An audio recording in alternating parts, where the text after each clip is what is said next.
మధురం మధురం నీ వాక్యం, నా త్రోవకు దీపం నీ వాక్యం. యేసు నామంలో మీకు శుభములు సమృద్ధిగా కలుగునుగాక. మధురం నీ వాక్యం అనే కార్యక్రమానికి స్వాగతం. ఈరోజు మనం దేవుడు పెట్టిన పరీక్షలో గెలిచిన వారు అనే అంశం ధ్యానించుకుందామండి. మధురం మధురం నీ వాక్యం, నా త్రోవకు దీపం నీ వాక్యం. ఈరోజు దేవుడు పెట్టిన పరీక్షలో గెలిచిన వారు అనే ఒక క్రొత్త అంశాన్ని ధ్యానించుకుందాము.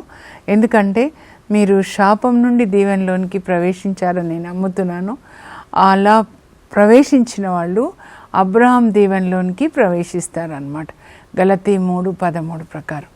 అయితే ఎవరెవరు దేవుడు పెట్టిన పరీక్షలో గెలిచారు, మరి ఎవరు ఓడిపోయారు, అది కూడా ధ్యానించుకుందాం. దీని తర్వాత బైబిల్ గ్రంథంలో ముందు మనం అబ్రహాంని చూద్దామండి. అబ్రహాము దేవుడు పెట్టిన పరీక్షలో గెలిచాడనమాట. దేవుడు అబ్రహాంని ఆదికాండము 12వ అధ్యాయంలో పిలుస్తారండి. మీరు మ్యాప్ చూస్తే వెనకాల మ్యాప్స్ ఉంటాయి. మ్యాప్స్ జెరాక్స్ చేసుకొని మీరు ప్రక్కన పెట్టుకోండి. బైబిల్ చదివేటప్పుడు బైబిల్ తెరిచి చదువుతారు కదా, అప్పుడు మ్యాప్ ప్రక్కన పెట్టుకొని దేవుడు అబ్రహాంని ఎట్లా పిలిచాడు. ఇక్కడ హూరు అనే ప్రాంతంలో నివసిస్తున్నాడు అబ్రహాము. వాళ్ళ నాన్న తెర, 3 కొడుకులు అబ్రహాము, హారాను, ఆ తర్వాత నాహోర్. కానీ హారాన్ చనిపోతాడు, ఇంకా వీళ్ళిద్దరు ఉంటారు, ఇంకా తెర అన్నమాట.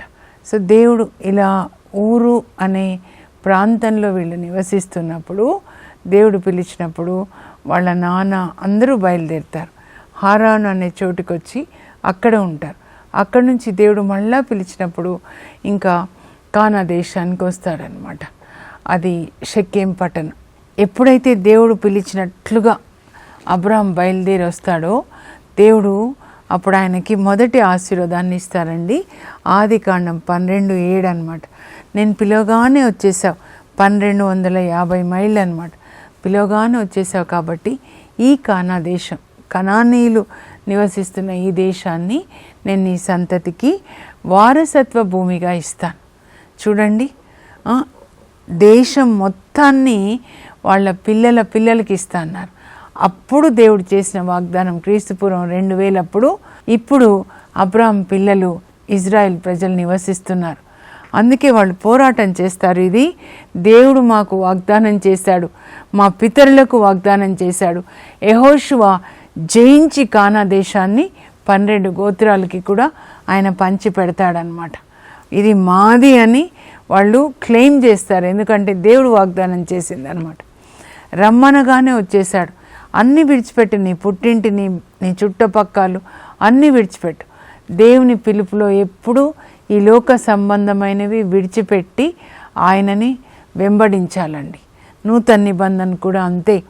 మత్తయి సువార్తలో చూస్తే పేతురు, మరి వాళ్ళ సోదరుడు అంద్రియా, తర్వాత జబదాయి కుమారులు యోహాను, యాకోబు, వాళ్ళు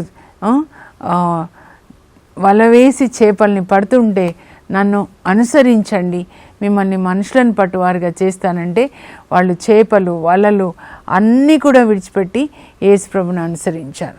యేసుప్రభుని అనుసరించడం అంటే ఈ లోకంలో ఉన్నవన్నీ పోగు చేసుకోవడం కాదండి. అన్నీ పంచిపెట్టేసి సెయింట్ ఫ్రాన్సిస్ ఆఫ్ అసిసి లాగా మరి దేవుని యొక్క వాక్యాన్ని పోగు చేసుకొని యేసు ప్రభు చూపించిన బాటలో నడవడం, అనేకులకు ఆశీర్వాదకరంగా మారడం అన్నమాట. అది దేవుని యొక్క రాజ్యం. సో అబ్రహాం కూడా అలా వచ్చేస్తాడండి. ఇంకా అబ్రహాం చరిత్ర ఆదికాండం 12 నుంచి 24 వరకు మనం చూస్తామండి. అయితే దేవుడు అప్పుడు పిలుస్తారు, అన్నీ విడిచిపెట్టి వచ్చేస్తాడు. ఈ దేశాన్ని నీకు ఇస్తానని దేవుడు చెప్పారు. అలాగే తన పిల్లలకి, అబ్రహాం పిల్లలకి ఇచ్చారనమాట. ఒక్క అబ్రహాం పిల్లలే వాళ్ళు, ఇజ్రాయేల్ ప్రజలందరూ కూడా అనమాట. ఆ తర్వాత ఇంకా కొన్ని పరీక్షలు దేవుడు పెడతారండి. ఇష్మాయేల్ని పంపించేసాయి, ఆదికాండం 21లో హగార్ని పంపించేసాయి. తనకి చాలా ఇష్టం, ప్రేమ, కానీ దేవుని మాటకి లోబడి తన కొడుకు ఇష్మాయేల్ని మరి హగార్ని పంపించేస్తాడు. ఇంకా చివరి పరీక్ష అన్నమాట. ఒక్కొక్క ఎగ్జామ్ ఉంటుంది కదండి, అన్ని పరీక్షలు ఫైనల్, ఈరోజు ఫైనల్ అని అంటారనమాట. అలాగే ఫైనల్ ఎగ్జామ్ ఏంటి అంటే ఆదికాండం 22లో ఇస్సాకుని మోరియా కొండ మీద బలిగా ఇవ్వమని దేవుడు అడుగుతారండి.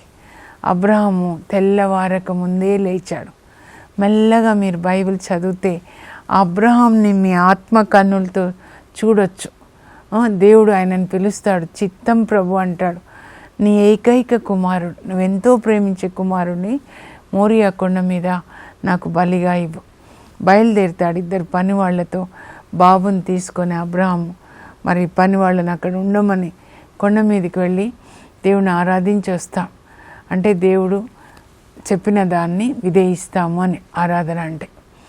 అక్కడ బలిపీఠాన్ని కట్టెలంతా పేర్చి బాబుని కూడా ఆ బలిపీఠం మీద కాళ్ళు చేతులు కట్టి పడుకోబెట్టి కత్తి ఎత్తుతాడు దేవునికి బలిగా ఇవ్వడానికి. అప్పుడు దేవుడు ఆకాశం నుంచి మాట్లాడతారు, అబ్రహాము పిల్లవాని మీద చేయి చేసుకోకయ్యా, మీకు చాలా ఇష్టమైంది, దాన్ని ఏం చేయాలంటే మీరు షుడ్ నైఫ్ ఎట్ ఇట్ అనమాట. దాన్ని కత్తితోటి మనం నరికి దేవునికి ఇవ్వాలి. పిల్లలు కాదు, సెల్ ఫోనా, లేకపోతే సీసాలా, లేకపోతే తిండియా, లేకపోతే షాపింగా, ధనాశ, ఏదైతే మీకు దేవునికి అడ్డుగా ఉందో అవన్నీ విగ్రహాలేనండి. అవన్నీ దేవునికి అర్పించా. నీవు మరి నీ కుమారుణ్ణి నాకు బలిగా ఇవ్వడానికి నువ్వు వెనుకంజ వేయలేదు కాబట్టి నేను ఎక్కువగా దీవిస్తానయ్యా. ఆకాశ నక్షత్రాల్లాగా నీ సంతతి వాళ్ళు ఇసుక రేణువుల్లాగా లెక్కకి అందనంతగా నేను నీ పిల్లల్ని విస్తరింపచేస్తాను. నీ ద్వారా భూలోకంలో ఉన్న వంశాలన్నీ కూడా ఆశీర్వదించబడతాయి. నీ పిల్లలు, నీ సంతతి వారు శత్రు నగరములను వశం చేసుకుంటారు. నీవు నన్ను విధేయించావు, నా మాటకి నువ్వు లోబడ్డావు, విధేయించావు కాబట్టి తప్పక ఇలా జరుగుతుంది. దయచేసి మీరు ఇది చదవండి. ఆదికాండం 22లో 15 నుంచి 18 వరకు ఏమేం వాగ్దానాలు ఉన్నాయి మెల్లగా మీరు చదవాలి. బైబిల్ ఒక్కరే కూర్చొని చదవండి. నేను నిన్ను ఎక్కువగా ఆశీర్వదిస్తాను. ముందు నీ సంతతి ఆకాశ నక్షత్రాలు. ఇప్పటి వరకు ఆయనకి పిల్లలే లేరు అసలు. 75 సంవత్సరాలు దేవుడు ఆయనని పిలిచినప్పుడు అన్నమాట. పిల్లలు లేరు, కానీ అంతా నీ సంతానం అంతగా ఉంటుంది. నీ పిల్లలు శత్రు నగరాల్ని వశం చేసుకుంటారు. మీరు ఇది ధ్యానించండి. ఇజ్రాయేల్ ప్రజలు శత్రు నగరాల్ని వాళ్ళు ఆక్రమించుకుంటారు, కానీ ఎవ్వరూ వాళ్ళని జయించలేరండి. ఎవ్వరూ జయించలేరు.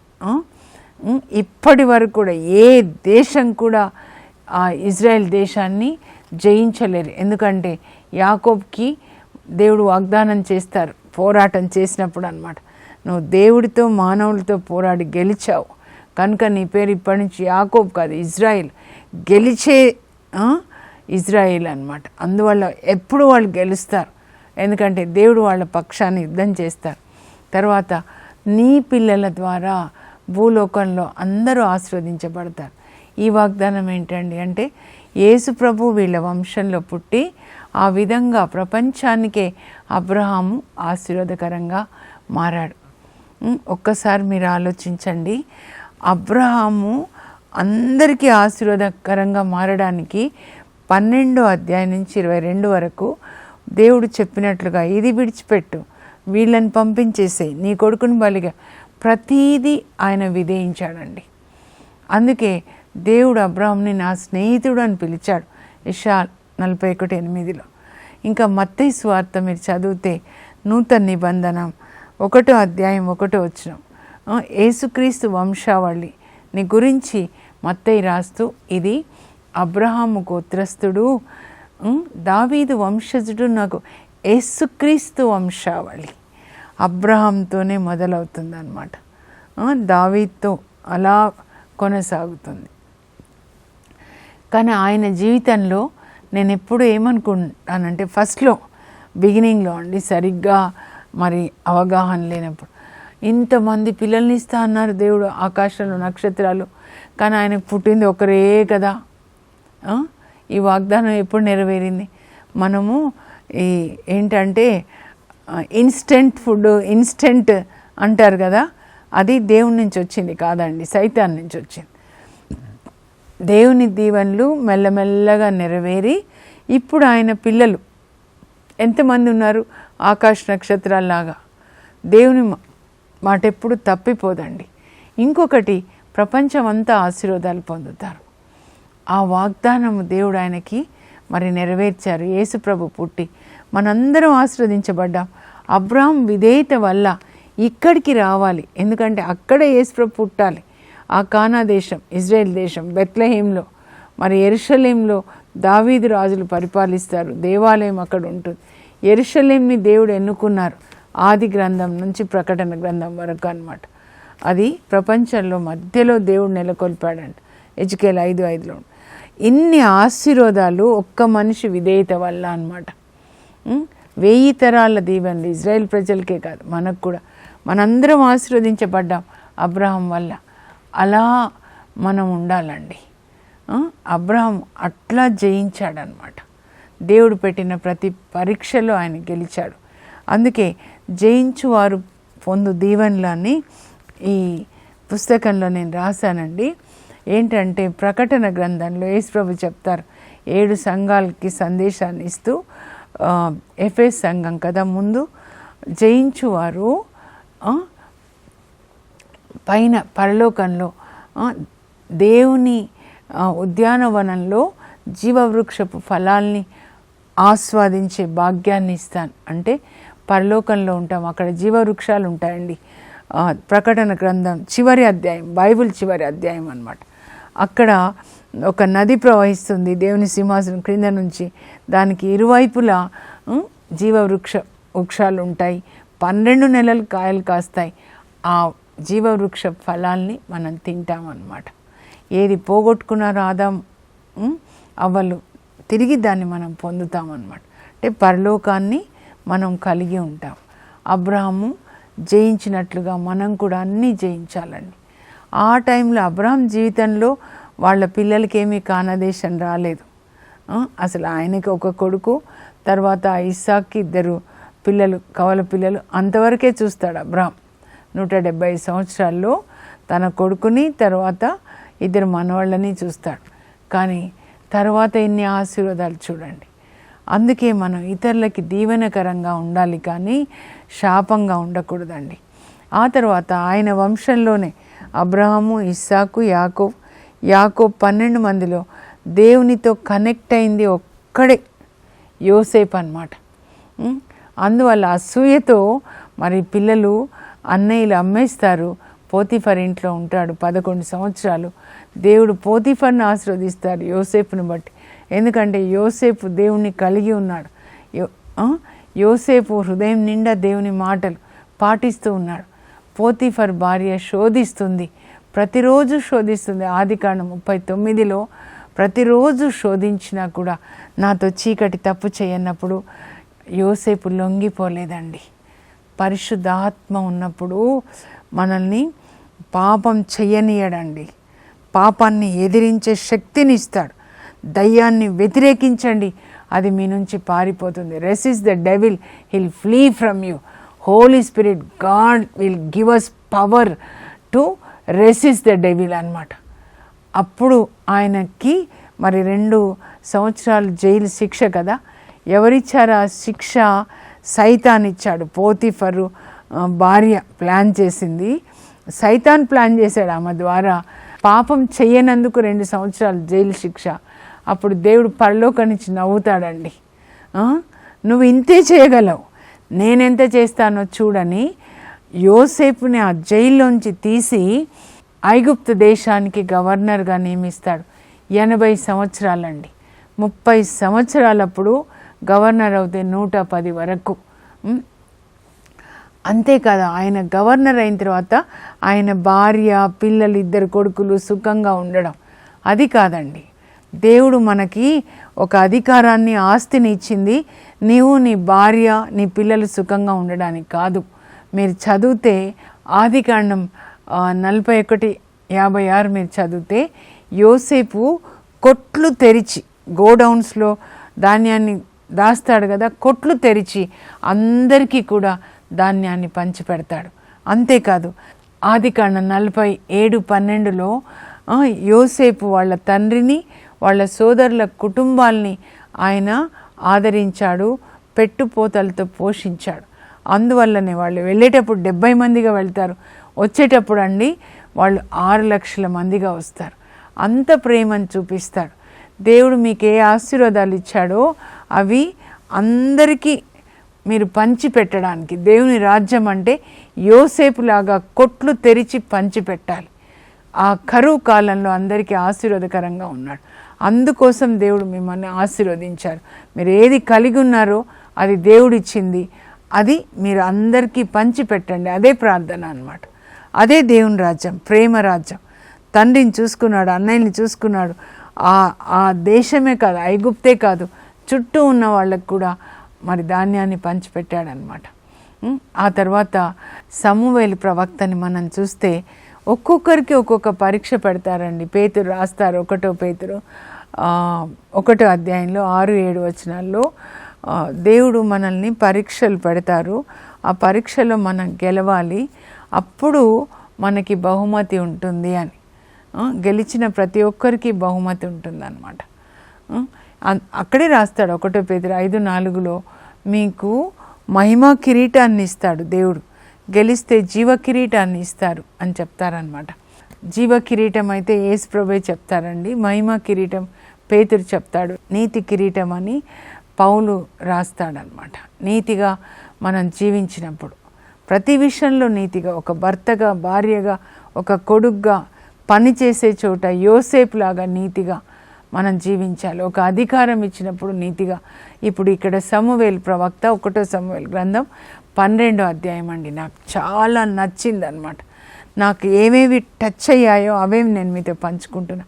అధికారంలో ఉన్నవాళ్ళు ఇట్లా ఉంటే ఎంత బాగుంటుందని. 40 years సమూయేలు ప్రవక్త ఇజ్రాయేల్ ప్రజలకి జడ్జిగా ఉంటాడండి. ప్రజల తీర్పులు తీరుస్తాడనమాట. న్యాయాధిపతుల గ్రంథం తర్వాత ఈయన అంటే చివరి జడ్జి అనమాట. ఆయన జడ్జి మాత్రమే కాదు, ప్రవక్త, యాజకుడు కూడా. ప్రజల కొరకు ప్రార్థన చేస్తాడు, బలి అర్పిస్తాడు, ప్రవక్తగా ప్రవచిస్తాడు. ఆయన నోటి మాట ఒక్కటి కూడా తప్పిపోలేదంట. చిన్ననాటి నుంచి దేవాలయంలో మందసం దగ్గర ఆయన నిద్రిస్తూ ఉన్నాడు. నేను అనుకుంటాను, పసిపిల్లలు ఇట్లా పెంచితే ఎంత బాగుంటుంది, దేవుని సన్నిధిలో వాళ్ళు ఉంటారు. అలా పెంచబడ్డాడు, దేవుని స్వరాన్ని వింటాడు. 8-10 సంవత్సరాల వయసులో నుంచి వింటాడు, ప్రవక్త అవుతాడు. దేవుడు ఏది చెప్పాడో అది ప్రజలకి చెప్తూ ఉన్నాడు. 40 years ఆయన జడ్జిగా రిటైర్ అయ్యే రోజున అనమాట. అప్పటికి సౌలు రాజు మరి రాజుగా అభిషేకించబడతాడు. దేవుని చిత్తానికి వ్యతిరేకంగా ప్రజలు కోరుకుంటారు, మాకు కావాలి, మాకు కావాలి, అన్యులకు ఉన్న రాజులు మాకు కావాలి. దేవుడు చెప్తారు, నేనే మీకు రాజు అంటే కాదు, మాకు ఈ లోక మనిషి, ఒక మనిషి రాజుగా ఉండాలి. సౌలు రాజుగా ఉంటాడు. అప్పుడు సౌలు అధికారంలోకి వచ్చి ఈయన రిటైర్ అయిపోయాడు. ఇంకా అప్పుడు ప్రజల్ని పిలిచి, సౌలు ఉంటాడు, ప్రజలు ఉంటారు, మీరు రాజు ఎదుట, యావే దేవుని ఎదుట చెప్పండి, నేను ఈ 40 సంవత్సరాల్లో ఒక జడ్జిగా మీకు తీర్పులు తీర్చినప్పుడు ఎప్పుడైనా మీ దగ్గర నుంచి నేను లంచాలు తీసుకున్నానా? లంచాలు తీసుకొని నేను ఎప్పుడైనా న్యాయాన్ని చెరిచానా? చెప్పండి. మీ ఎద్దు తీసుకున్నా చెప్పండి, మీ చెప్పులు తీసుకున్నా చెప్పండి. అంత చిన్నదాని వరకు అడిగినప్పుడు వాళ్ళు చెప్తారయ్యా, నువ్వు ఎప్పుడు మాదేది తీసుకోలేదయ్యా, నువ్వు ఎప్పుడు న్యాయాన్నే గెలిపించావు, అన్యాయాన్ని ఎప్పుడు గెలిపించాలి, ఏది పోగు చేసుకోలేదు.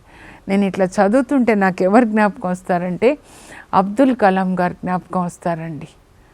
ఆయన ప్రెసిడెంట్గా రిటైర్ అయ్యి వస్తున్నప్పుడు రాష్ట్రపతి భవన్ నుంచి 4 జతల బట్టలతో వచ్చారంట.